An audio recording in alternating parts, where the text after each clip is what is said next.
Salam, hörmətli həmkarlar, hər birinizi salamlayıram.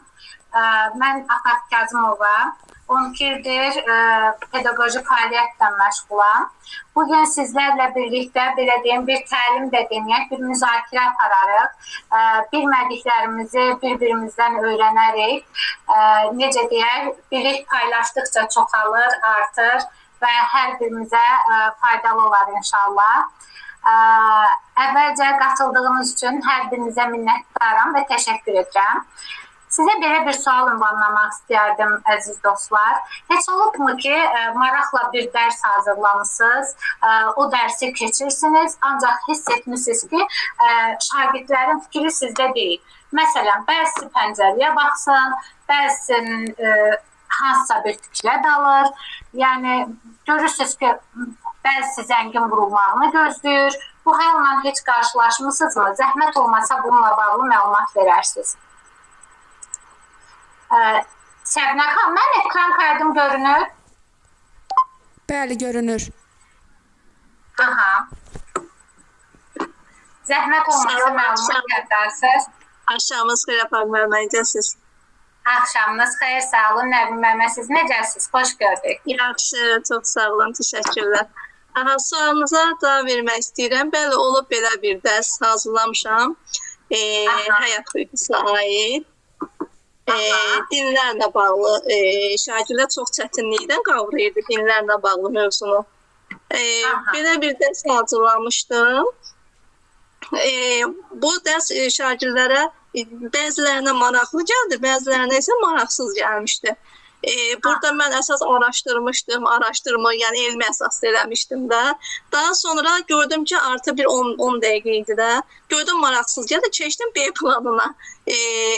Orada da əlavə slaytlar falan hazırlamışdım. Slaytlar falan verəndən sonra, ekran görüntüsünə verəndən sonra şagirdlərdə bir maraq, bir canfəşanlıq yarandı. Artıq onlara maraqlı gəldi.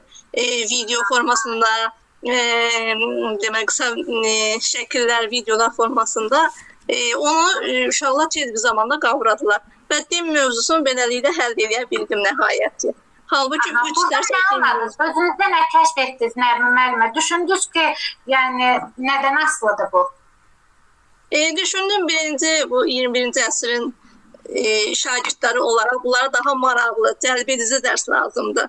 Bunlar daha əyaniliyə önəm verirlər. Yəni onlar üçün artıq o ənənəvi dərs planı keçmir. Yəni nə qədər də elmi əsaslı araşdırırsan ki, bu budur, onlara maraqlı gəlmir. Amma onu əyləncəli formada, onlayn əyləncəli formada verəndə çox gözəl qavrayırlar. Həm o uşaqlar rahat olur, həm müəllimə rahat olur. Çox təşəkkür edirəm müəllimə. Digər fikirləri olan varsa, zəhmət olmasa əziz həmkarlar, yaza da bilərsiniz, səslə bizimlə paylaşa da bilərsiniz fikirlərinizi. Mən istəyərdim ki, öz fikrimi paylaşım. Mən belə çox yəni dərs falan keçməmişəm. Yəni özüm universitetdə hələ ki oxuyuram. Yəni hələ ki qabaqdadır da keçməyin prosesim. Amma yəni praktika olaraq belə nəzərdən keçirmişəm ki, tələbələr və şagirdlər ən çox vizual şəkildə dərsləri qavrayırlar. Çünki bu vizual şəkildə qavrama onların həm belə deyim də beyin cəhətdən həm də daha yaxşı o şəkillər vasitəsilə mi deyim, yoxsa görüntü vasitəsilə mi deyim, onların daha da yaxşı qavramasına səbəb olur. Adətən dərslərdə məsələn üçün daha çox müəllimlər olur ki, danışıq vasitəsilə, məsələn, müəllimin bəzi dərslər olur ki, müəllimin danışığı ilə keçir, ancaq onda görürsən ki, uşaq qavraya bilmir də. Amma bəzi dərslər var ki, orada tələbənin danışığı ilə, yəni tələbə öz fikirlərini ifadə edir və yaxud da ki, vizual vasitələrlə eyni Nərmin xanımın dediyi yəni kimi, məsələn üçün görüntümü deyim, slaytımı deyim və yaxud da ki, lövhədə göstərilən, məsələn, açıq dərslər olur. Açıq dərslərdə tələbələr rahatlıqla dərsi qavrayırlar. Təşəkkür edirəm müəllimə. Sait müəllim, sözünüz var idi. Axşamınız xeyir, xoş gördük. Salam, axşamınız xeyir, necəsiz müəllimlər? Sağ olun müəllim, siz necəsiz? Xoş gördük. Xoş gününüzdə olsun, xoş gününüzə gələk. Yaxşılıqdır, çox şükür. Bu il də belə başa vurduq. Xeyirlisi ilə inşallah. Çox sağ olun. Bu il direktor fəaliyyətim 1 il tamam oldu. Xeyirli uğurlu olsun müəllim. O gün olsun 10 illiyinizi, bir 50 illiyinizi qeyd edin. Çox sağ olun. Ben bu il bir şeyi nəzərdə tutdum və nə plan qoymuşdum qabağıma. Yəni şükür Allah o planı icra elədik. Amma kollektivin sayəsində, yəni həqiqi mənada kollektivimiz çox gözəl bir komanda, bir yumruq şəkildə nəticələri qaldırdıq. Və nəticələr 52-ci yerdən ilk 5-liyə düşdük. 48 pillə qaldırdıq. 94 baldan 134 bala. Təqribi 40 balda, 40 bal qaldırdıq nəticələr. Yəni doğrudan güc birlikdədir də müəllim. Güc birlikdə. Doğrudan o 3 müəllimim fədakar müəllimdir də. İngilis dili, riyaziyyat, bir də o Azərbaycan ədəbiyyatı. Yəni çox mənli, mənsiz onlar sınaqlar təşkil elədi, təhlillər apardıq, nəticələr qalxdı. Nəinki o 4-6 nəticələrdə, monitorinq nəticələrdə yaxşıdır. Ümumi məktəbin öz davamiyyəti, təlim tərbiyəsi çox keçdi qabağa. Bunlar deyirlər ki, sizin sayənizdə oldu. Mən deyirəm ki, o sizin də qatqınız çox oldu. Yəni mən nə qədər rəhbər şəxsimi yerində qayda qanun hərəkət eləsəm də, disiplinli olsam da, amma nəticə olaraq müəllimlər sinifə girib dərslərin yaxşı tədris edirdilər. Yəni dərslərini sevdirə bildilər uşaqlara. Uşaqlar da sağ olsunlar. Həm məktəb müəllimləri, həm repetitor müəllimlər sayəsində nəticələri yaxşı qaldır. Bir neçə şagird 200 ballı keçsəydi ilk birinci yeri tuturdu. Gələn ona da nail olacaqsın müəllim. İnşallah, inşallah. Bir olimpiyadada uşağımız yox idi. Şükür Allah istim layihəsi var məktəbimizdə. İstim layihəsində olimpiyadada uşaq artıq final mərhələsinə yüksəlib, vəsiqə qazanıb. İndi final mərhələsinə inşallah gözləyirik. Hər bir müəllimə uğurlar arzulayıram. Çalışın, öz peşənizi sevin, sevərək işləyin. Yəni küsərək, sevməyərək işləməyin, könülsüz işləməyin. Müəllim, sizcə uşaqlar niyə fikirləri yayınır? Nə düşünürsünüz? Müəllim gərək birinci özünü sevdirə bilsin şagirdini. Mən bir neçə məktəbdə işləmişəm. Bir ondan yuxarı məktəbdə işləmişəm. Kimya müəllim kimi. Repetitorluq eləmişəm və görmüşəm. Əgər uşaq səni istəyirsə, səndən xoşu gəlirsə, təcrübəndən, dərsdən, danışığından, hərəkətindən, o sənin dərsi də sevəcək, dərsinə də qulaq asacaq, hər şey eləyəcək. Yox, müəllim dərsini quru-quru keçdi, uşaqlar da kobud rəftar elədi, uşaqları sevdirə bilmədisə, o müəllim kimi bezəcək özündən. Şagirdlər ondan bezəcək. Yəni mən neçə məktəbdə işləmişəm, hələ də şagirdlər harda görsələr, hörmətlə, izzətlə xatırlayırlar məni. Çünki uşaqların dilinə, uşaqların ruhunla gərək yaşayasan, uşaqların qılığına girib hərəkət eləmək lazım ki, uşaqlar səni dinləsinlər. Bu alınır məncə. Gənc müəllimlərə də uğurlar arzulayıram. Müəllimin yaxşı peşədir, amma çalışmaq şərtilə. Çalışın, həlləşin, nəticələri əldə edin. Bu il məsələn mən çox şeyimiz var müəllim. Bəli. Bu il məsələn qrant layihədə yazmışam. Hələ nəticələr hələ bəlli deyil, hələ cavablar çıxmayıb. Yaxşı müəllimlər, diqqətinizə görə çox sağ olun. Yaxşı oldu müəllim. Siz sağ olun müəllim. Sağ olun. Minnətdaram fikirlərinizə görə. Venera xanım, buyurun.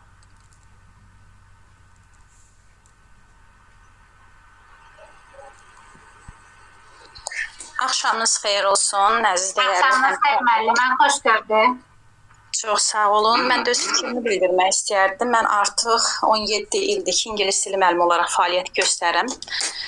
Bərdə rayonunda kənd məktəbində işləyirəm. Uşaqlarla şagirdlərin diqqətini cəlb etməklə bağlı onu deyə bilərəm ki, əsas bayaq müəllimin də vurğuladığı kimi ən birinci müəllim özünü uşağa sevdirməlidir ki, uşaq da onun fənnini sevsin və diqqəti daima onda olsun, həvəsi olsun. Həvəsi də yaratmaq müəllimdən asılıdır əlbəttə ki. Özünü sevdirəndən sonra və ondan əlavə eyni dərs növündən istifadə eləmək uşaq üçün bezdirici olur. Müxtəlif oyunlar təşkil eləmək olar, müxtəlif viktorinalar təşkil eləmək olar, siniflər arası yarışlar təşkil eləmək olar. Bu da uşaqda, belə deyim, diqqəti cəlb eləyən məsələlərdən biridir. Bir də elə ona toxunum ki, məsəl üçün indi bizdə tapşırırlar ki, uşaqlarla Azərbaycan dili, riyaziyyat, ingilis dili müəllimləri yay tapşırıqları versinlər, əsasən bu buraxılış fənləri ilə bağlı olan. Özünüz də bilirsiniz, yaydır, artıq uşaqlar dincəlmək, istirahət eləmək istəyirlər. Ora gedir, bura gedir, fikir yayılır, yəni istəmirlər. Amma lakin onu fərqli şəkildə edəndə, məsəl üçün mən WhatsApp-da kanal yaratdım, İngilis dili yay dərsləri adlı bir kanal. Orada gündəlik olaraq, bizdə 4 məzmun xəttidir də, o üzrə gündəlik olaraq müxtəlif testlərdir, tutaq ki deyim, müxtəlif viktorinalar təşkil olunur, Mənim müəllimlərimiz də faydalana bilərlər, Venera xanım. Bəli, bəli, elə yəni paylaşmışdım ki, hər kim olur olsun, fərqi yoxdur. Yəni ümumi məktəb uşaqları olsun, xeyr. Yəni hər kəs kim istəyirsə qoşulub, istər qrama cəhətdən, yəni qrammatikanı öyrənsin, istər dinləməni aparsın, istər speaking üçün məsələn qısa mətnlər atılır, o olsun. Həftədə bir dəfə də belə deyək, uşaqlar üçündür əsasən orada viktorinalar təşkil olunur və həmin o tanıdığım uşaqlara da demişəm ki, əgər sizlərdən kimsə qalib olsa, inşallah məktəb asrında sizin xüsusi hədiyyəniz olacaq. Uşaqların diqqətini xırda, o demək deyil ki, sən bahalı, dəbdəbəli nə isə alasan. Xırda bir şey belə, yəni hədiyyə ilə də uşaqları sevindirəndə onlarda da motivasiya yaranır. Aha. Çox sağ olun müəllimə, təşəkkür edirəm. Buyurun. Deməli, belə müəllimlər, əvvəllər uşaqlar dərsdə maraqlanmırlar, deyirdik. Amma bugün artıq bilirik ki, bugünkü şagird fərqli mühitdə böyüyür. Onun diqqətini cəlb etmək üçün yalnız mövzunu bilmək kifayət eləmir. Yəni, biz sıradan durub mövzunu danışsaq, onda o istənilən marağı yarada bilə bilmərik. Dərsi maraqlı və məqsəd yönlü qurmalıyıq. Bunun üçün indi sağ olun ki, birləşib fikirlərimizi daha yaxşı çatdırarıq və nələrsə əldə edərik. Ümidvaram ki, mən özüm daxil hər birimiz bu təlimin sonunda bu fikirləri aydınlaşdırarıq və özümüz üçün nələrsə kəşf etmiş olarıq ki, dərsə girəndə onlardan istifadə edə bilək. İndi isə müəllimlər, sizə bir şəkil göstərmək istəyirəm. Həmin şəklə 10 saniyə ərzində baxıb, zəhmət olmasa, mənə şəkildə nə gördüyünüzü yazasınız, xahiş edirəm.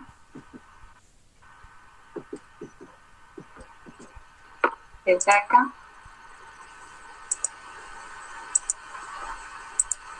Görürsünüz? Şəkil deyəndə ki, yazı var, Salam müəllimə. Diqqət öyrənmənin ilk addımıdır, belə bir yazı var. Kənarında da iki şəkil var. Yəni bu şəkillə mi fikir bildirəcəyik? Xeyr, bunu görürsünüz müəllimlər. Aha, görürüm. Şagird niyə diqqətini itirir? Diqqətin arxasında duran səbəbləri birlikdə anlayaq deyə bir rəsm var. İndi görə bilirsiniz. Bəli. Aha, bəli, Zəhmət görürüm. olmasa, bəli. Həmin şəklə 10 saniyə baxıb fikirlərinizi yazasınız ki, o şəkildə nə görürsünüz?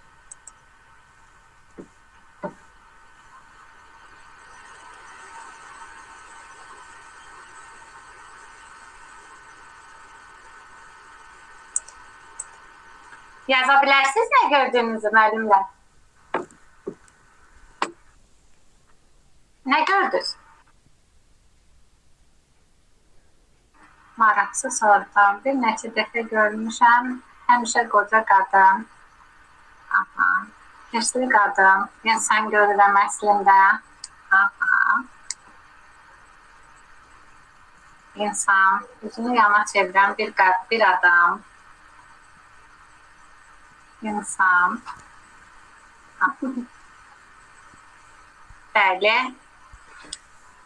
Çox maraqlıdır müəllimlər. Fikir verdiksə, mən şəkil heç nəyə oxşada bilmədim. Aytən Sadıxova.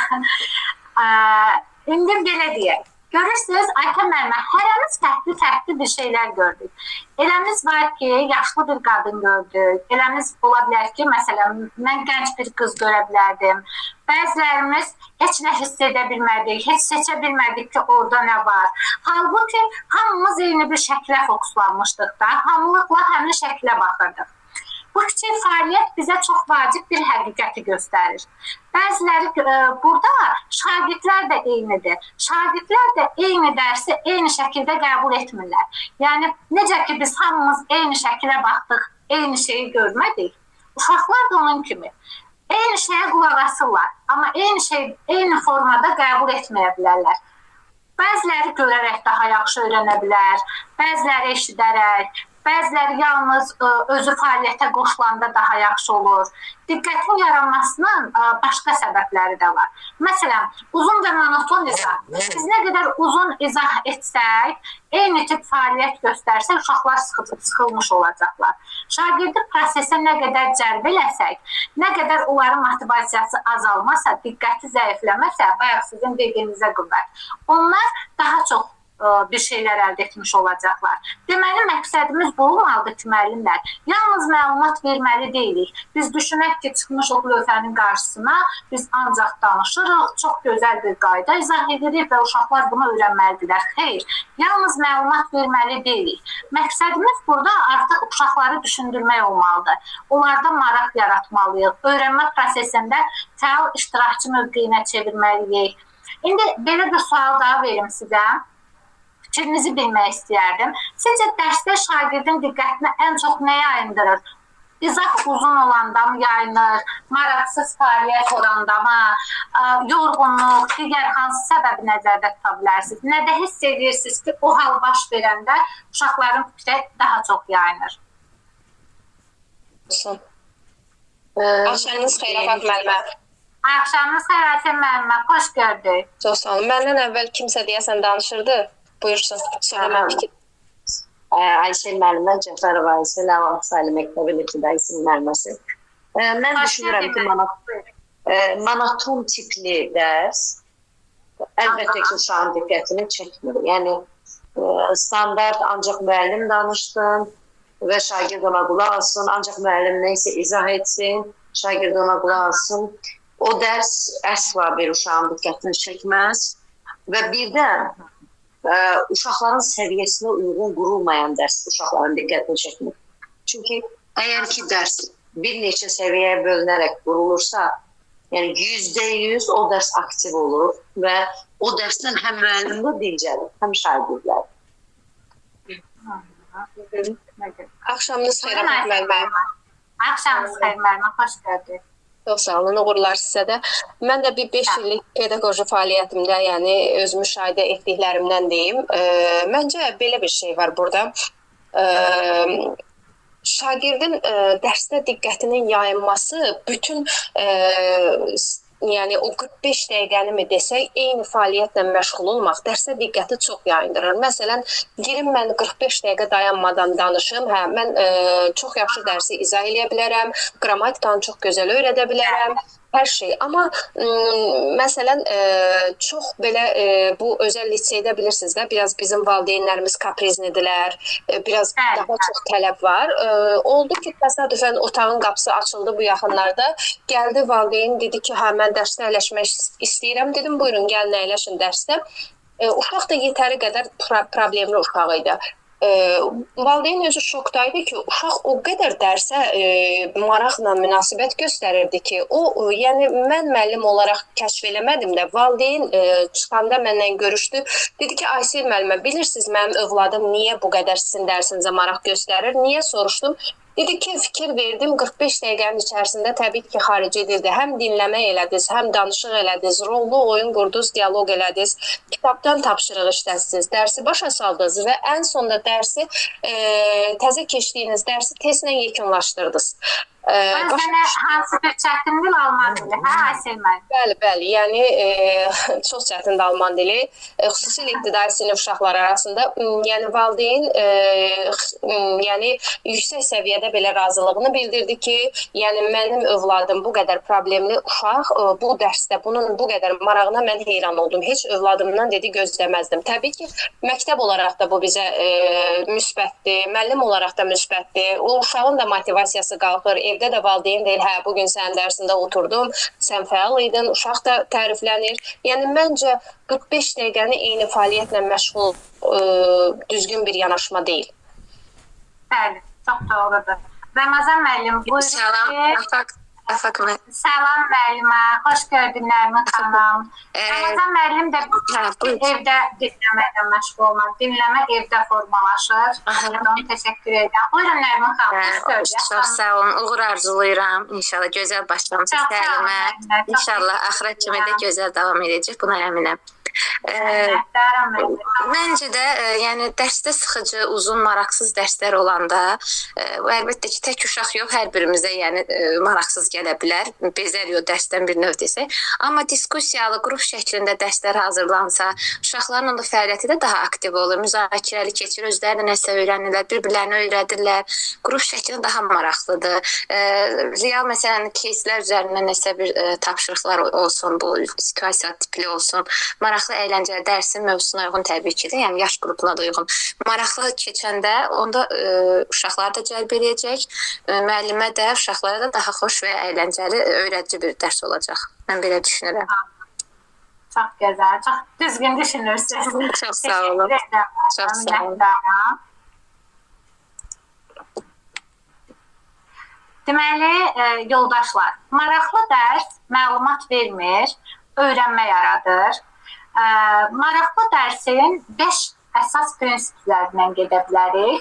Bu prinsiplər, yəqin ki, lövhəni görürsünüz. Elədirmi Səbinə xanım? Bəli, görürük. Bəli, görünür. Bəli, şagird mərkəzdədir, aktiv iştirak var, əməkdaşlıq var, real həyatla əlaqə var, düşünmə və geri bildirim var. İndi isə gəlin bunları açıqlaması ilə qeyd edək. Məsələn, birinci prinsip şagird mərkəzlidir deyirik. Nə üçün düşünürük ki, şagird mərkəzlidir? Dərsdə əsas rolu şagird mərkəzlidir deyəndə müəllim deyil, şagird oynayır.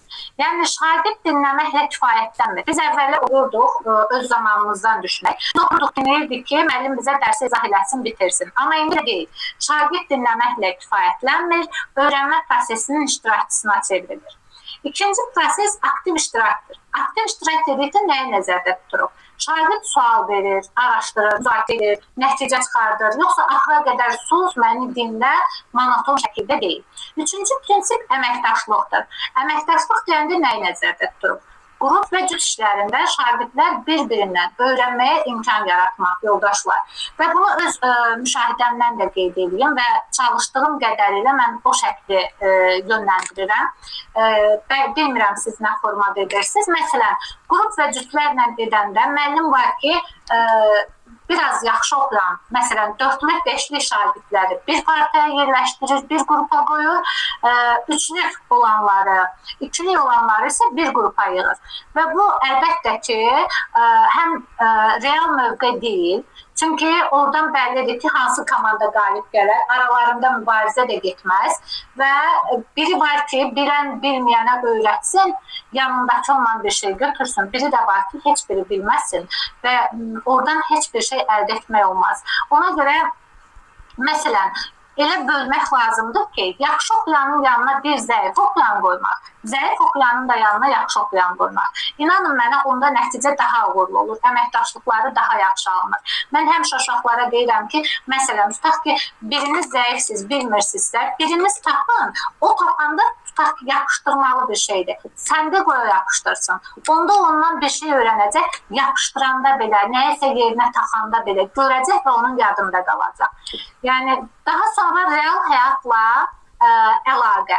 Real həyatla əlaqə nədir? Mövzu gündəlik həyat nümunələri ilə əlaqələndirəndə şagird üçün daha maraqlı olur. Bir var, biz bunu sıradan olaraq deyək ki, məsələn, 2 kilo tutaq ki, alma və yaxud 1 kilo alma 2 manatdır, 2 kilo alma nə qədərdir? Sıradan bir məsələ verək, həll elədək. Biri də var, onu real həyatla əlaqələndirək. Məsələn, deyək ki, sən tutaq ki, ASL oxuyursan, 1-ci sinifdə, anan səni artıq marketə göndərir. Sən o artıq onu düşünürsən, getdin, kilosu falan qədər olan alma aldın. Onu real həyatla əlaqələndirəndə o uşaq üçün daha maraqlı olur və özünü istər-istəməz onun yerində görür, təsvir yaradır. Onda daha həyəcanlı, daha istəklə öyrənir. 5-ci prinsip isə düşünmə və geri bildirimdir. Bu prinsiplər deməli dərsin sonunda şagird öyrəndiyini dəyərləndirir. Müəllim növbəti addımları müəyyənləşdirir. Birlikdə tətbiq olunanda dərs həm maraqlı, həm də effektli olur. Düşünmə və geri bildirim olanda müəllimlər istər-istəməz biz bilirik ki, görəsən bu uşaq nəyi yaxşı bildi. Tutaq ki, biz onlara indi irəliyən dəqiqələrdə sizə göstərəcəm. Çıxış biletləri verərkən mən hər zaman orada da bildirirəm. Nə sənə maraqlı gəldi, nə sənə qaranlıq qaldı, nəyi sevdin, nə sənə xoş olmadı, onu da qeyd et. Mən o xoş olmayan hissəni özüm üçün kəşf edəndə, məsələn də dərslər təkrarlanır. Tutaq ki, bu il 4-cü sinifdə, gələn il başqa bir 4-ə girərəm. Mən orada yadımda saxlayıram ki, mənim belə bir şagirdim var idi. Mənə yazmışdı ki, bu maraqsızdır, bu hissəsi. Mən onu elə edim ki, gələn səfər elə olmasın. Gedib artıq özüm üçün də düşünmə və geri bildirimlər biz müəllimlərə də faydalı olur. Və bilmək istəyirəm ki, bu prinsiplərdən hansılarından daha çox inkişaf etdirmək istərdiniz? Hansılarından siz artıq dərslərinizdə tətbiq edirsiniz? Zəhmət olmasa fikirlərinizi bildirərsiniz. Yaza da bilərsiniz, deyə də bilərsiniz. Buyurun, Nərmin müəllimə. Kimsə danışırdı sanki. Sözünü kəsmiş oldum. Tamam. İmlasir dərslər biz bunların hər birindən istifadə etməliyik. Çünki həm şagird mərkəzli olmalıdır dərsimiz. Çünki şagird özü araşdırmalıdır, özü biliyi kəşf eləməlidir. Bunun üçün də aktiv iştirak eləməlidir ki, o biliyi özü əldə edə bilsin. Əməkdaşlıq eləməlidir, ünsiyyət bacarıqları olmalıdır və inteqrasiya bütün dərslərimizdə olur. Zaten bir-birinə inteqrasiya etməsək, o şagirdlər yaxşı çatmır. Yəni yetərincə anlamırlar. Və ən sonunda da dəyərləndirmə, bu da refleksiya kimi dərsin sonunda sual-cavab kimi və yaxud da ki, qısa kartlar formasında bunu da keçirmək olar. Yəni bir müəllimin bir dərsi üçün bunların hər birini etmək vacibdir. Yəni müasir dərsdə hər birində edirik. Çünki müasir şagirdlər etməliyik. Yəni özümüzü bu sahədə artıq kifayət qədər inkişaf elətdirməliyik müəllimlər. Belə deyək ki, dövrün tələbidir və dövrün uşaqlarının tələbidir. Belə olmasaq özümüzdə heç bir şey əldə edə bilməyəcək. Rəqsanə müəllimə yazıb fənn-üstü inteqrasiya, Benara müəllimə də yazıb fənn-üstü inteqrasiya. Afət müəllimə. Bəli, Əsəl müəllimə, buyurun. Burada 4-cü punktda toxunmaq istəyərdim, real həyatla əlaqəli. Bu həmişə mənə maraqlı gəlir. Məsələn, bu yaxınlarda Körper tailə mövzusunu keçdik məktəbin dərs ilinin sonunda, hansı ki, bədən üzvlərini öyrənirdik uşaqlarla. Və uşaqlara belə bir təklif elədim. Rəfiqəm xəstəxanada işləyirdi. Ondan xeyli bir ləvazimat aldım, gətirdim. 2 stolu birləşdirdik, əməlli başlı palata yaratdıq orada. Daha hər şey var idi. Skelet qoyduq, həkim xalatı geyindirdim, onlara papaq taxdım, kalendoskop taxdım, bütün dərmanları, laboratoriyada istifadə olunan hər bir şeyi gətirdim. Diyaloq qurduq, xəstə-pasient dialoqu. İnanırsınız, o qədər gözəl oynadılar ki, uşaqlar. Hətta müdiriyyətdən də bir neçə nəfər rəhbərlikdən də gəlib dərsi izləyən oldu. Çox bəyəndilər. Yüksək səviyyədə dərs keçdi. Başa düşdüm ki, bəli, real həyatla əlaqələndirəndə növbəti yenə bir dərsimiz var idi. Geyimləri keçmişdik, alman dilində geyimləri öyrənirdik. Təklif elədim uşaqlara ki, gəlin mağaza dialoqu yaradaq, alıcı-satıcı dialoqu. Tişörtlər astıq, idman ayaqqabıları, idman çantası, kəmərlər, hamısının üstünə qiymət yazdıq, qoyduq. Bir nəfər satıcı oldu, bir nəfər mağaza meneceri, müştəri mağazaya gəldi və inanırsınız ki, uşaqlar o qədər belə real hadisənin içinə girmişdilər ki, hətta mənim o yadımdan çıxan bəzi məqamlar, sözlər olmuşdu ki, unutmuşdum dialoqda onları yazmağı. O uşaqlar özləri o dialoqun öhdəsindən gəlib dialoqu uğurla bitirdilər. Bəli. Çox gözəl. Elə olur Aysel müəllimə. Məsələn, adi pullar mövzusunu keçəndə onu uşaqlar özləri həyəcanla deyir ki, gəlin filan bir səhnəcik quraq, onun üzərində edək və yaxud mən hər dəfə pullar mövzusu özdə kitabın, Riyaziyyat kitabının axır mövzularından hesab olunur da, axıra doğru gəlir həmin mövzular. Biz həmişə artıq o elə vaxtda düşür ki, yaz ərəfəsi olur, harasa getmək də daha rahat olur. Mən həmişə çalışıram ki, bu mövzunu keçəndə uşaqlarla bir marketə falan gedək və valideynlərə evdə tapşırdığım olur ki, evdən cüzi özünüz üçün evə lazım olacaq ərzaqlar, nə bilim, çörək, quru çay, nəsə belə bir şeylərin sokunu yazın verin və uşaqlar özləri gedib bugün evin bazarlığını mən etdim şəklində və hər birinə də fürsət yaratmış oluram ki, gəl indi özün kassada ödəy, görüm nə qədər edir. Əziz müəllimlər, o şagirdlərin ömürlük yaddaşına həkk olunur. Yəni onlar böyüdükləri zaman bir anlıq özümüzü də düşünək. Yəni adi yaddaşımızda bəzən elə bir dərs olur ki, biz illərlə belə üstündən illər ötsə belə xatırlayırıq ki, bizim falan müəllimimiz var idi, bizə falan dərsi keçmişdi, o bu formada olmuşdu. Yəni real həyatla həqiqətən əlaqələndirəndə insan yaddaşında daha yaxşı qalır.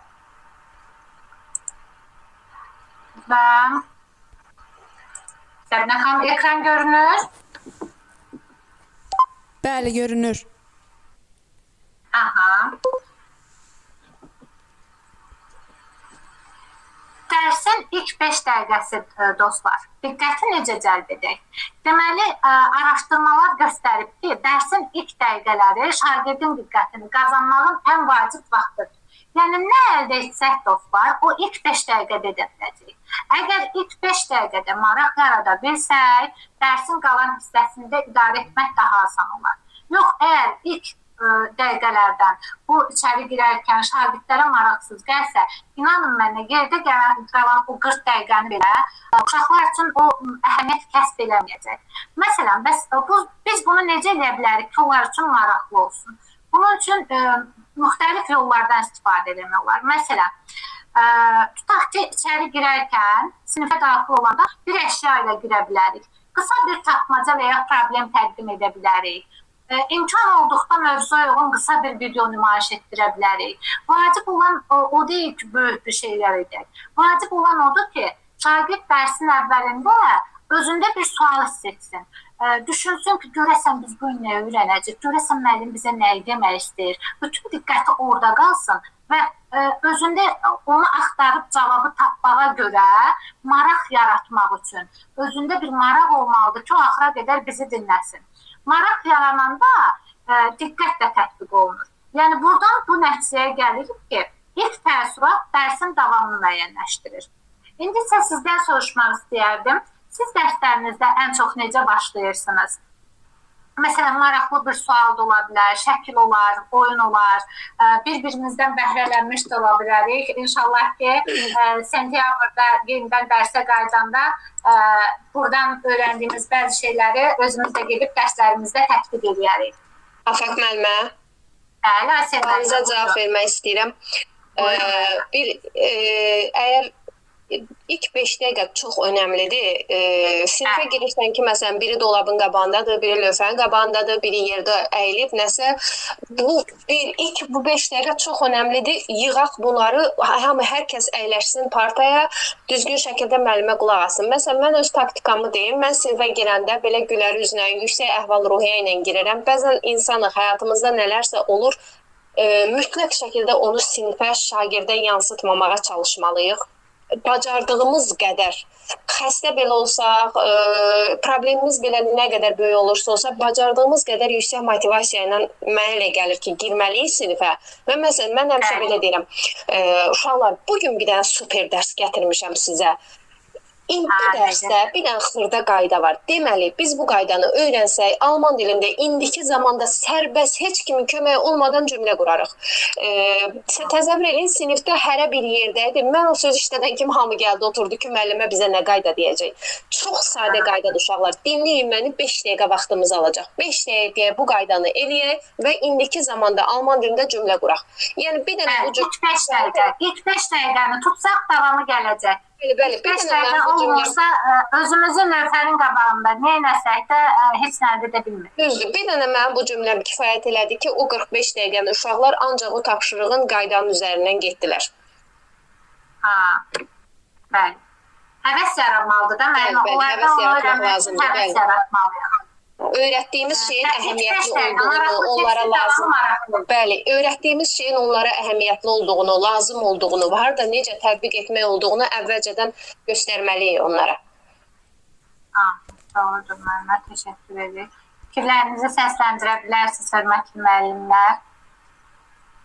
Mən bayaqlarım artdı, girə bilmədim. Biraz elə bir yerdə qoşulmuşam ki, dərsə, biraz səsim yaxşı gələ bilməz. Deməli, Buyurun müəllimə, eşidirik. Axşamınız xeyir. Axşamınız xeyir.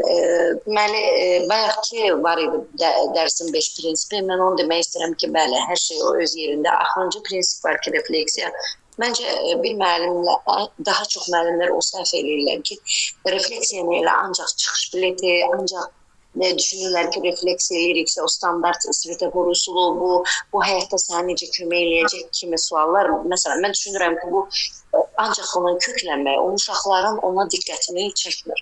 Mən daha çox refleksiya hissəsindən biraz artıq vaxt ayırıb, onu yaradıcı işlə verirəm. Məsələn, bugün riyaziyyatdan gəlir xərc və qazanc anlayışına keçmişdim. Və inanın ki, mən dedim ki, sonda elə bir rol oyun yaratın ki, bu dərsi mənə öyrədin. Sanki mənə öyrədirsiniz, amma rol oyun. Mən özümün də şokda qaldığım hissə belə oldu ki, uşaqlar onu o qədər gözəl rol oyundan çatdırdılar. Məsələn, ahəng qanununu mən qruplara böldüm, son hissəni, dərsin son hissəsini, yenə yaradıcı ahəng qanunu özür, yaradıcı olaraq dedim ki, buyurun, ahəng qanunu mən öyrətməlisiniz və mən bilmirəm də. Siz nə elədilər? Deməli, dedilər ki, oğlanlar qalın sahibdir, qızlar incə sahibdir. Və sözü, hansısa bir söz götürüb, sözü oğlan qız əlinə tutaraq, ona o sözü mənim üçün formalaşdırdılar. Məsələn, hansı uşaq ki, rəsm çəkməyi sevirdi, hansısa qrupda uşaqlar. Onlar rənglə mənə göstərdilər ki, qırmızı rəng qalınsaydı, yaşlı rəng incə sahibdir və bunları deyirdi ki, uşaqlar dedilər ki, məsələn, hansısa sözü onunla kodlaşdırdılar ki, bu söz ahəng qanununa tabi deyil və yaxud da bu söz ahəng qanununa tabi deyil ki, həm yaşıl var, həm qırmızı var. Mənə o qədər xoş gəldi ki, və ilk dəfə ahəng qanunu öyrədəndə mən elədim refleksiyanı və ondan sonra demək olar ki, ağır mövzuların refleksiyasını yaradıcı işlə verirdim. Yaradıcı uşaqların diqqətini çəkir, sən bacar. Fərqi yoxdur, onlar onu səhv verir, necə verir və ən əsası da odur ki, yox, o düz deyil, deyirlər. İstədiyindən daha çox o yaradıcı işlər onların yadında daha çox qalır müəllimə. Bu işlər edirsə, məsələn, bəzən valideynlər də səsləndirir. Özümüz də bunu görürük ki, normal dövr bunu tələb edir, təəssüf ki, biz köklənmişik testdə ki, test işləyək. Nəticələrimiz də test üzərindən yoxlanılır. İstər müəllimlərin nəticəsi, istərsə də şagirdlərin nəticəsi. Amma mən də özüm, məsələn, bilmirəm də, indi siz həftənin neçə gününü bu interaktiv üsullardan istifadə edə bilirsiniz. Sərbəst dərs anlayış var da, tutaq ki, cədvəldə bizə salıblar Azərbaycan dilində filan saat sərbəst dərsdir. Mən həmin o sərbəst dərsləri və yaxud da özümdə cədvəl olaraq qrafikləşdirmişəm ki, məsələn, həftədə 2 dəfə çatdıra bilməsəm də, hər həftənin tutaq ki, 5-ci günü elə etməliyəm ki, bir dənə ümumi keçdiklərimə aid də olsa, bir dənə də olsa interaktiv dərs üsulu hazırlamalıyam. Bu çox qəribədir. Uşaqlar bəzən bunu dərs kimi də qəbul etmir. Oynayaraq öyrənirlər deyə. Müəlliməcə, bunlar gəlin oynayaq da. Bəzən elə bilər ki, bu oyundur. Amma görürsən ki, o əməli başda effekt verir. Yəni, müəllimlər bunu nə qədər çox tətbiq etsək, inanın mənə, bunu etməkdən çəkinməyin, bunu etməkdən düşünməyin ki, bunu etsəm dərsim qalar.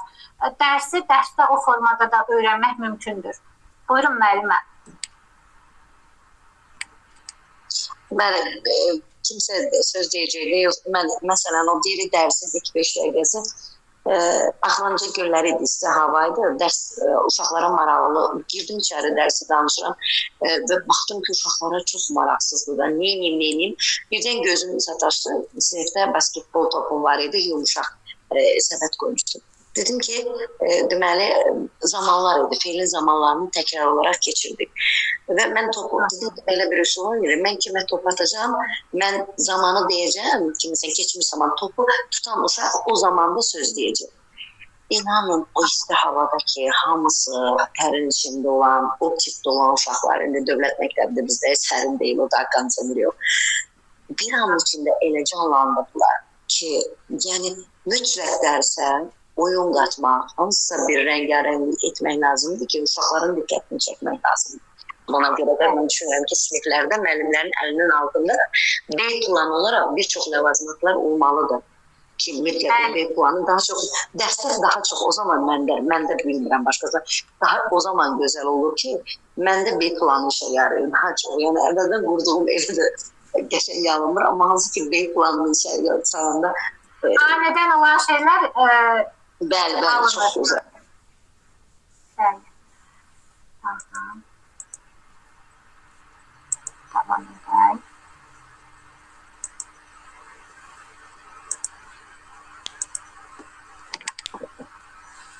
İnteraktiv təlim metodlarından danışaq, hörmətli müəllimlər.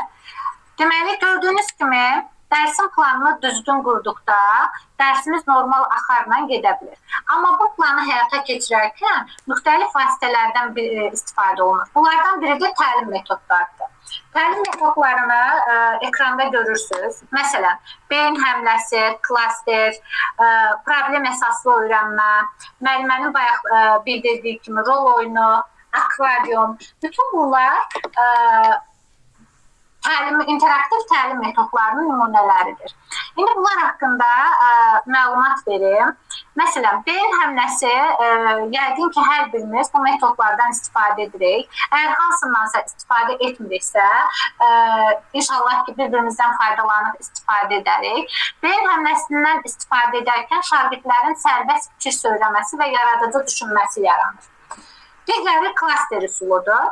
Klaster üsulunda mövzu üzrə anlayışlar arasında əlaqələrin, məsələn, bir-biri ilə əlaqələndirilməyə kömək edir. Düşün, cütləş, paylaş metodu.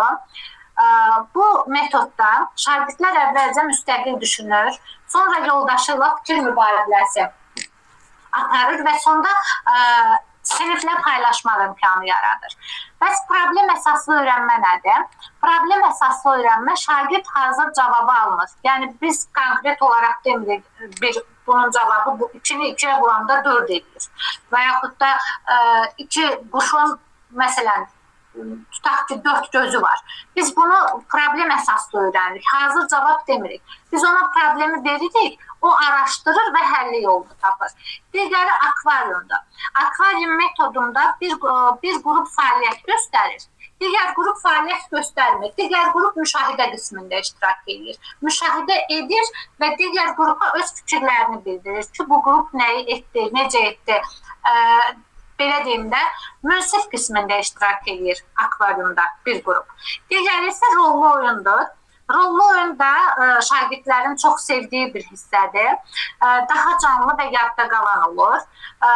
Bununla şagirdlər hər hansısa bir mövzunu adi bir oxuyub anlama mətnləri götürək. Məsələn, ana dilindən keçmişi hər hansısa bir mətni, məsələn, Səqrətdən Əqrəyin dastanı. Biz o mətni götürüb özümüz rollu oyun formasında qursaq, oradan özümüzə bir, məsələn, biriniz Qaraca çobansız, biriniz Dədə Qorqudsuz, osuz, busuz deyərək versək, özləri onları rola girib etsə, inanın mənə, sıradan onu, hə, Ayşaq, dur, indi sən oxu, saxladım burada, sən davam et, hə, indi nə yadımda qaldı, çıx, danış, görüm, nə öyrənmişdinlənsə, onlara o rolu verib etsəz, onlar sabahsı gün belə onu xatırlayacaq ki, hə, biz xatırlayıram ya bu mövzunu, biz bunu keçmişdik. İnanın, hətta bəlkə də onlar böyüdükdə öz övladlarına da deyəcək ki, bax, sənin o keçdiyin mövzunu mən də keçmişdim. Mən orada filan obrazı canlandırmışdım. Yəni, ona görə metod məqsədə xidmət etməlidir, yoldaşlar. Biz elə metodlardan istifadə etməliyik ki, oradan öz məqsədimizə yetmiş olaq. İndi sizlərdən də bilmək istəyirəm, zəhmət olmasa, deyə bilərsinizmi? Siz hansı metodlardan istifadə edirsiniz? Fikirlərinizi bölüşsəz sevinərdim. Mən öz fikrimi bildirmək istəyirəm. Buyurun, Filiz müəllimə. Mən adətən bu metodu, akvarium metodunu, yəni mən özüm, belə deyim də, abituriyent olan vaxtı müşahidə eləmişdim, yəni öz müəllimlərimlə. Deməli, adətən ingilis dil dərslərində, nə bilim, digər yəni fən dərslərində, məsələn üçün qrup şəklində tələbələr, abituriyentlər olduqda, məsələn üçün deyəlim ki, sözlər soruşulur. İndi nümunə olaraq mən sözlər deyirəm, bu qayda qramada ola bilər və yaxud da ki, listening də ola bilər, fərqi yoxdur da. Həmin qrupda, məsələn üçün bir tələbədən müəllim istənilən məsələn üçün bir sözlü sual verir. və məsələn üçün deyəlim ki, həmin tələbə o sözü bilmirsə, avtomatik olaraq başqa bir tələbəyə keçir. Tələbə o sözü bilmirsə, digər tələbəyə keçir. Elə məsələn üçün deyəm ki, o tələbə də bilmirsə, artıq müəllim səsləndirir həmin sözü. Və beləliklə qrup halında sanki diskussiya şəklində bir öyrənmə metodu yaranmış olur. Yəni bir öyrənmə yaranmış olur və uşaqlarda bir motivasiya yaranmış olur ki, yəni bir fikir yaranmış olur ki, məsələn o uşaq bilmir, amma mən bilirəm. Yəni mən bu sözün mənasını bilirəm. Yəni maraq yaranmış olur ki, mənim səviyyəm yüksəkdir ki, yəni mən bilirəm də, yəni level yəni artıq yüksəlib ki, mən bu sözü bilirəm. Yəni mənə görə, yəni akvarium metodu həqiqətən də belə deyim də bir tələbə, bir abituriyent üçün önəmli bir metoddur. Bu metoddan istifadə də belə deyim, müəllimlər üçün də yəni vacibdir. Bəli, düzdür müəllimə, doğrudur. Yəni bunların hər birindən bacardığımız qədər istifadə etsək, inanın mənə dərslərimiz daha yaxşı, daha əla bir nəticələr əldə edə bilərik.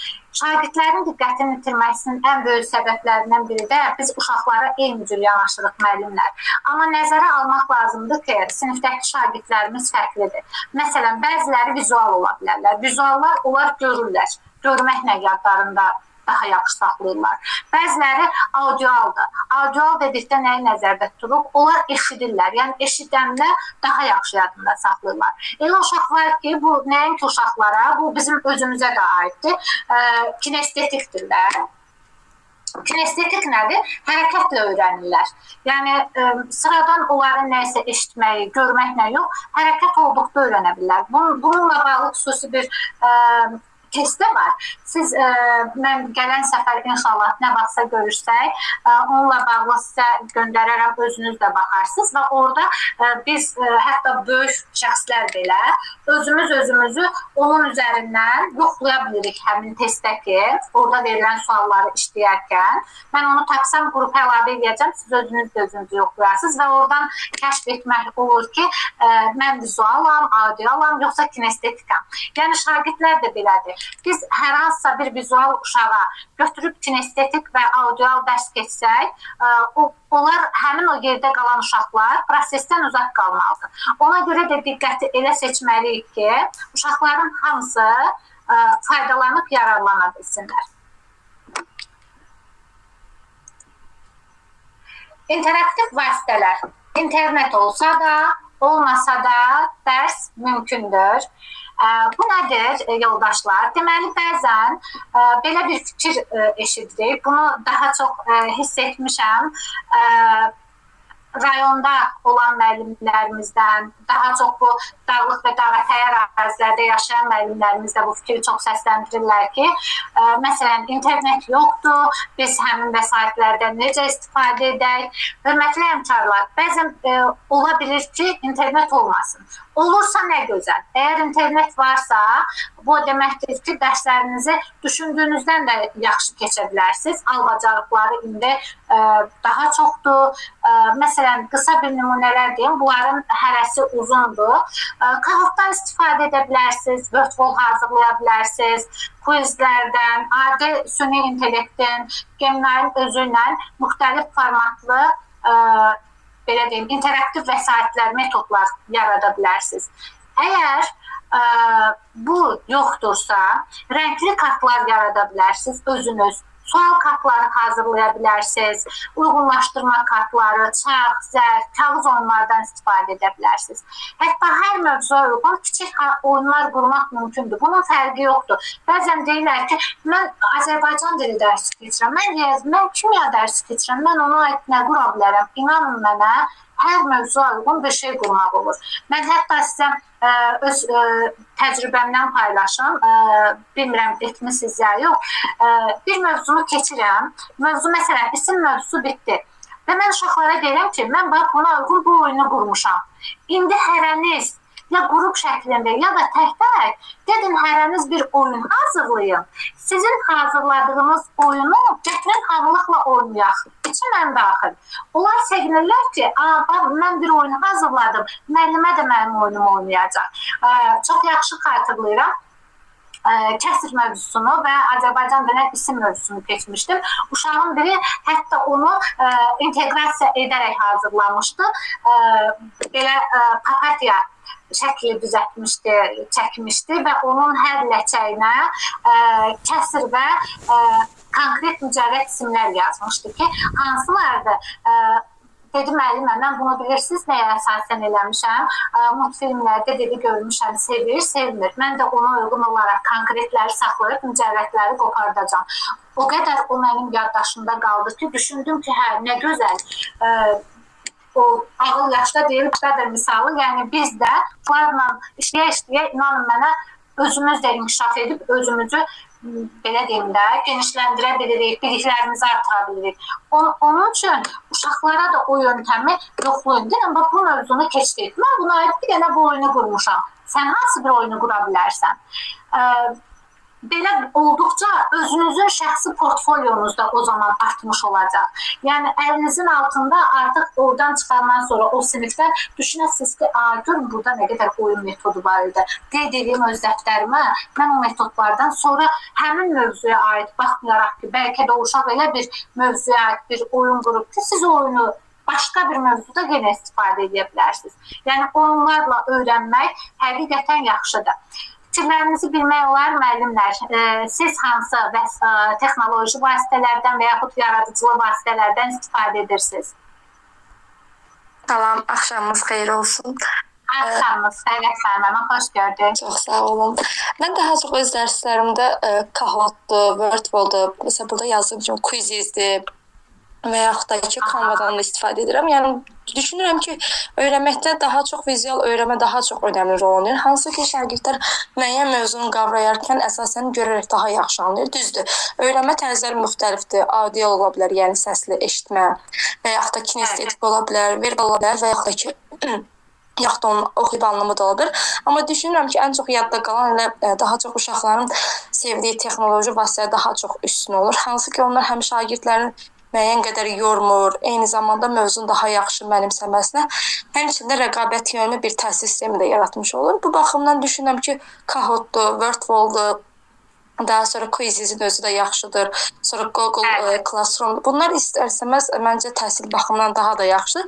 Həmçində şagirdləri əldə saxlamaq, ümumiyyətlə onların maraqlılığını və yaxud da diqqətini cəlb etmək üçün bu üsulların olması daha da yaxşıdır. Bu da eyni zamanda interaktiv təlimə daha da xidmət edir və həmçində bu baxımdan da təhsildə daha verimli və əhəmiyyətli nəticəyə gələ bilərik bu sahədə. Yəni düşünürəm ki, bu texnoloji vasitələr istifadə edilməsi daha məqsədə uyğundur. Belə. Bəli, amma təəssüflər olsun ki, müəllimə, bəzən elə yerlər var ki, orada texnoloji vasitələrimiz olmur. Bəli. Yəni həmçə əlimizin altında bir B planı da olsun Düzdür, bəli. İşi söndü, internet yoxdur, sinif otağına girmişik. Bunun üçün də müəllimin xüsusi vurğuladığınız kimi elə B variantı, B planı olmalıdır. Özündən xüsusi oyun kartları yarada bilər və yaxud da sual-cavab təşkil edə bilər və yaxud da ki, fərqli bir üsullardan istifadə edə bilər. Məsələn, bayaq vurğuladığımız kimi rollu oyunun özü çox yaxşıdır. Xüsusilə ədəbiyyat dərslərində bu daha da və yaxud da Azərbaycan dərsində çox önəmlidir. Hansı ki, hər hansı bir şagird müəyyən bir əsər və yaxud da mətni oxuyarkən məhz oradakı rollu oyunlardakı obrazlar vasitəsilə mövzunu dərindən anlaya bilər. Eyni zamanda klasterdə anlayışların çıxarılması çox vacibdir. Müəyyən bir mövzu haqqında istənilən bir fikir mübadiləsi etdikdə də o biliklər daha qalıcı və daha keyfiyyətli olur düşünürəm. Bundan ziyadə beyin həmləsidir, əqli hücumun özü də çox faydalıdır. Mən kimə məsələn, onun özü də çox faydalıdır. Bu eyni zamanda şagirdlərdə müxtəlif təfəkkür anlayışı, tənqidi təfəkkür, yaradıcı təfəkkürü də inkişaf etdirmiş olar, elə düşünürəm. Elə yəni. Mən də sualınıza cavab verim. Buyurun müəllimlər. Kimsə danışırdı, istəyirsiniz danışsın sonra. Məndə bitdi, çox sağ olun. Siz sağ olun. Afaq müəllimə, bu oyunlarla bağlı, interaktiv dərs metodları ilə bağlı mən də öz fikrimi bildirmək istəyirəm. Yəni, məsələn, mən xarici dildir, çətindir, ibtidai siniflərdə tədris olunur. Yəni, uşaqlar artıq məndə Wordwall, Anagram, Quiz, Zuxel, o qədər belə şeylərə öyrəşiblər ki, o qədər həvəslidirlər ki, hətta təsəvvür edeyim, mən sinifə gəlirəm və gəlirəm ki, artıq uşaqlar açıblar lövhəni və mövzumuz üzrə oyunları hazır vəziyyətdə qoyublar. Yəni, hər dəfə sinifə girib bu mənzərə ilə Gəlin oyunları oynayaq, çox maraqlıdır. Bilirsiniz, məsələn, ənənəvi metodda biz Slavar Azərbaycanda lüğət deyirik də, lüğət dəftəri tuturduq, sözləri yazırdıq. Azərbaycancasını, almancasını və yaxud da ingilis-almanca. Yazı bizim işimizin böyük bir hissəsidir. Yazı bacarıqları mütləq olmalıdır. Yazı önəm verməliyik, yer verməliyik. Amma artıq uşaq sözü dəftərdən əzbərləmək əvəzinə görərək vizual olaraq daha yaxşı yadında saxlayır. Məsələn, bir liseydə mənim əlimin altında ağıllı lövhə şansı yoxdur. Digər birində isə hər şərait var. Hər iki liseyin yaxşı oxuyan uşaqlarını müqayisə eləyəndə deyirəm ki, bu metodlar bu uşaqlarda yoxdur və mən bunun əksikliyini hiss eləyirəm. İndi insan istəyər ki, hər yerdə eyni şərait olsun. Təəssüf ki, hər yerdə eyni şəraitlə qarşılaşmırıq. Hər uşaqlarımızın ağıllı lövhəsi yoxdur, hamının proyektoru yoxdur, hamının əlinin altında internet yoxdur. Amma olmağı da çox yaxşıdır. Ümumiyyətlə, interaktiv təlimdə oyunlar, yəni mən məsələn, tarix müəllimi, ədəbiyyat müəllimi biraz fərqli düşünə bilər. Mən xarici dil öyrədirəm və yəni mənim üçün bu oyunların olmağı dərs prosesimin yarı hissəsidir demək olar ki, onsuz mən öz dərslərimi təsəvvür edə bilmirəm. Çünki sırf qrammatikanı, dinləməni falan filan hər şeyi bitirdik. Uşaqların diqqət və marağını ən çox cəlb edən orada. Hətta mən onları yerində otuzdura bilmirəm. Lövhənin qabağında axır qalıram ki, lövhənin qabağında heç olmasa sıraya düzülün ki, bir-birinizin növbəsinə girməyin və o şəkildə. Açıq dərslərimdə də bu il 2 dəfə, 3 dəfə açıq dərslərimin də bir 15 dəqiqəsini oyunlara yer verdik və elə müdiriyyət də razı qaldıq ki, uşaqlar nə gözəl belə görürlər, oynayırlar, bilirlər. Yəni maraqlıdır bu. Azərbaycan dilindən əlavə oxu dərslərində, Rəqsanə müəllimə, ədəbiyyat dərslərinin özündə belə oxuyub anlamalar falan işləyəndə, hörmətli müəllimlər, bəlkə də istifadə edirsiniz ya yox, orada olan obrazların, məsələn, bizdə ibtidai sinifdə, tutaq ki, həmin obrazların deyiləm şəklini çək. Uşaqlar ürəkləri istəyən formada çəkirlər və başa düşdüklərini deyirəm ki, yaz. Yazandan sonra proqram var, Runway deyə. Həmin proqramı əlavə etdikdə, bilmirəm, istifadə etmişsiniz yoxsa yox, etməmişsinizsə bir dəfə yoxlayın. Orada uşaqların çəkdikləri şəkillər canlanır. Həmin şəkillər canlandıqca uşaqların daha çox xoşuna gəlir. Yəni, öz çəkdikləri, həmin obrazları canlı görürlər və öyrəndikləri mövzunu öz əlləri ilə canlandırmış olurlar. İnanın mənə, çoxlu yollar, metodlar var və belə deyim, nə qədər metod çox olsa, bizim özümüzün də inkişafımız irəli gedər. Bir yerdə öyrənib, digər sinifdə də onu tətbiq edə bilərik. Yəni, sadəcə texnoloji olmasa da, adi bir zərlə də ola bilər. Məsələn, mən bir zər hazırlamışdım. O zərin hərəsinin üzərinə bir neçə sual atmışdım.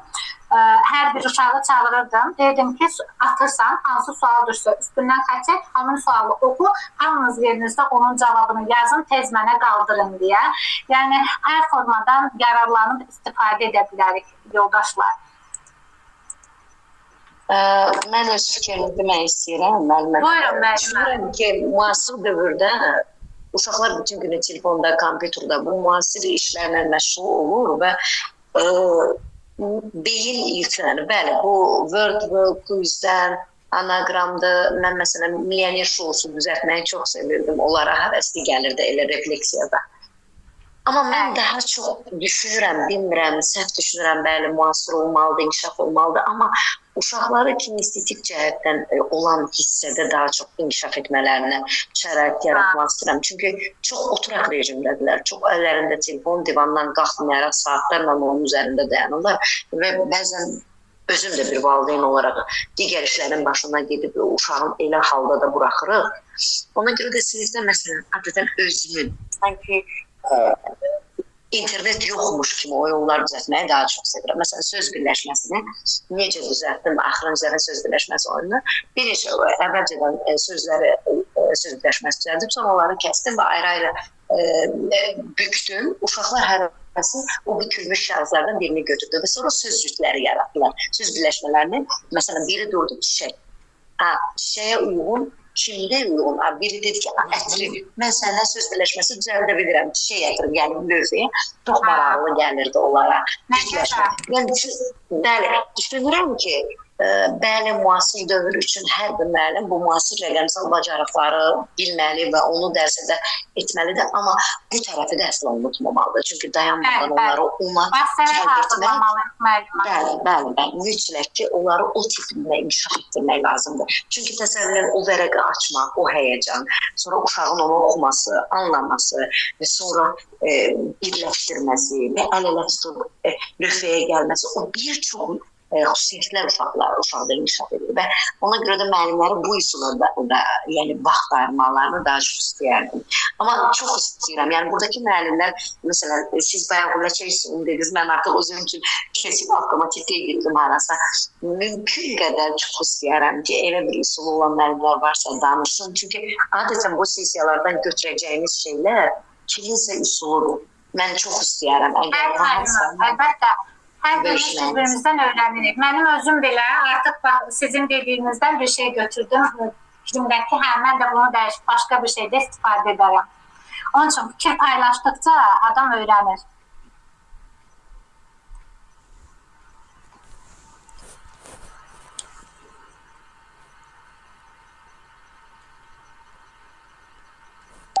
Afaq xanım, vaxtımızın bitməsinə 8 dəqiqə qalıb. Yaxşı. O zaman keçim o birisinə Səbinə xanım, qutarırıq, azalmışıq. Praktik bir nümunə daha səsləndirin müəllimlər. Kəsir mövzusu. Məsələn, adi kəsir mövzusunu praktik olaraq göstərmişik.